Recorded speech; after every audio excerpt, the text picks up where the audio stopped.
Pre-roll sales went up 50%, I believe, in 2020 during the pandemic. I thought a lot of people were going to stop combusting, but it turns out that that's not the case. There was a lot more that was sold than anticipated. So we're going to dive into a pre-roll report, talk about a little bit about how distribution and pre-rolls, the pricing, what people are looking at and buying, as well as the Valens company. We'll dive into all of that coming up.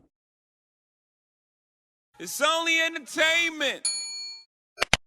Welcome back to the Talking Hedge. I'm Josh Kincaid, capital markets analyst and host of your Cannabis Business Podcast. All right, so the Valens company closed its largest pre-roll manufacturing agreement to date. Looks like the Valens company, trading on the ticker symbol VLNCF, leading manufacturer of cannabis products, they confirmed that they're broadening an existing agreement to include custom manufacturing of cannabis products. And so under that, they're looking at the top 5 in Canada by market share and creating some products, including pre-rolls. So this includes the largest pre-roll manufacturing agreement to date for the Valens company. Tyler Robson, CEO and chair of Valens company, said that pre-roll category is the largest and fastest growing segment in the Canadian cannabis market. And we're incredibly excited to sign the largest agreement to date in the category with a long-time trusted partner and look forward to the expanding relationship in the future. So we mentioned pre-rolls are gaining in popularity. Being the most convenient and the cheapest, price and convenience are the two most easy forms of regular consumers. You know, price and THC are still, for the cannabis industry, important metrics or whatever. But in 2021, 56% of cannabis consumers said that they used flower, and another 46% said that they used pre-rolls. So obviously a consumer go-to. Flower still the largest market share in the US, most conservative, most thing that people understand, or, you know, you walk in and see 2,000 SKUs, flower is going to kind of be the easiest thing to recognize at first. So it's bringing in 12 billion in 2021. And it's going to be a lot more than that, obviously, with more states coming on board. Brands are going to be a lot more important as time moves on. Instead of being, you know, what's the highest THC at the lowest price point, you're going to see that pre-rolls and some of the flower is going to rely heavily on meeting customer expectations. I think that the Cookies brand has done a really good job of understanding the industry better than Snoop Dogg.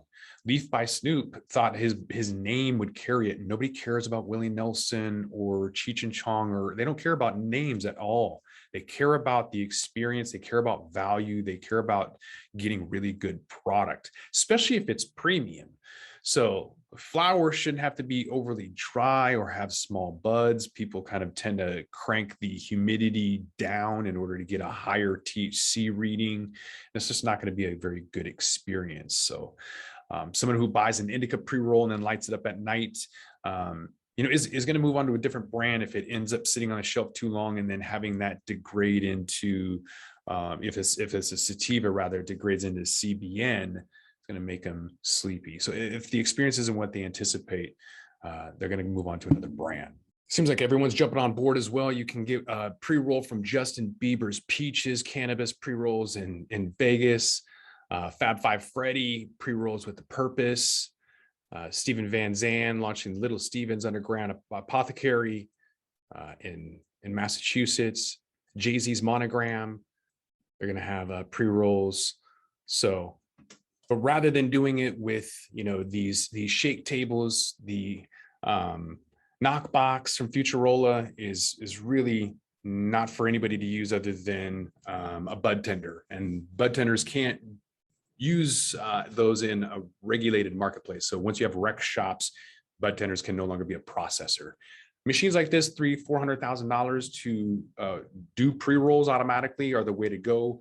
I've got videos. You can just go to my channel and there's a top 10 fully automated machines out there. So these are not cheap, but there's value to them. So take a look at some other options if you're in the market looking. Custom Cones also debuted a fully automated and infused pre-roll machine. So they launched that at MJ BizCon recently. The automated pre-roll can infuse up to 800 pre-rolls an hour. And that's, I think, one of the first and only machines that automatically produces an infused pre-roll. So definitely have to cover that and check that out. El Blunto is going to connect, and Connected Cannabis are going to team up to release a special edition pre-roll. It's not a pre-roll, it's actually a blunt. Blunts are huge, so you can get blunt rolling machines as well. They're incredibly popular. So, and even a model for pay per joint production. So essentially a mobile processing unit, something that we've been talking about on this podcast since inception. For years, we've talked about that. So I guess a production as a service, rolling around and producing pre-rolls for X amount, whatever that is. Maybe it's 8 cents a pre-roll, doing 3,500 pre-rolls an hour on some of these machines. Blunts are obviously a little bit less. But why would you take 18 workers with $1 million in annual labor costs to produce 50,000 pre-rolls a week?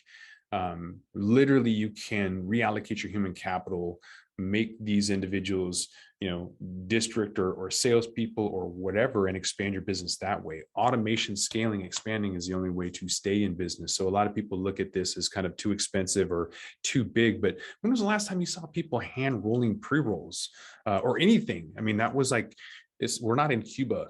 Like you're talking about the 1800s when people were processing this stuff by hand. So it's crazy to anticipate this to continue to go on. When you look at what strains are popular, a lot of people would want the 1/3 of a gram or 1/2 gram. They like to try it. They don't want to smoke the whole thing. So some of the 3 of the top 5 strains are increasingly in national share of dispensary shelves come from OG Kush, Face Off OG, Platinum Kush, and LA Kush. Lemon Cake is the only sativa on the list. So apparently people really like their indica pre-rolls. I don't. I would rather smoke sativa all day long and smoke indica at night. Look at that. Blue Dream is still on the list with 1.22% of share on the shelves nationwide. Birthday cake, wedding cake still up there. Those were pretty popular in 2018, I think, is kind of the height of the wedding cakes. Pre-rolls, they're huge. Obviously, I'm going to take a dominant market share. I think cylindrical joints are the way to go because it's got the optimum draw. And I make that case in a lot of my videos if you want to check. Cones are a novelty. It's not the optimum draw. That's why Big Tobacco's never, ever implemented one of those, is because they go out. It's not ideal. You just kind of want the extra amount in the top, but it's a stupid concept. It really is.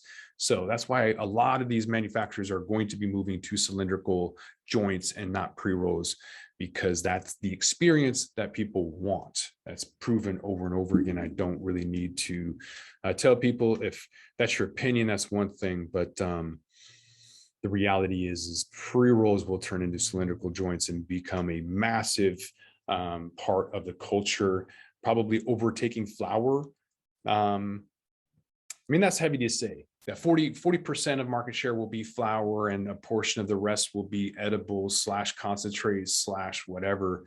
I think pre-rolls will be incredibly popular though. So let me know what you guys think. What's your favorite strain? How do you guys consume? Let me know all of that in the show notes.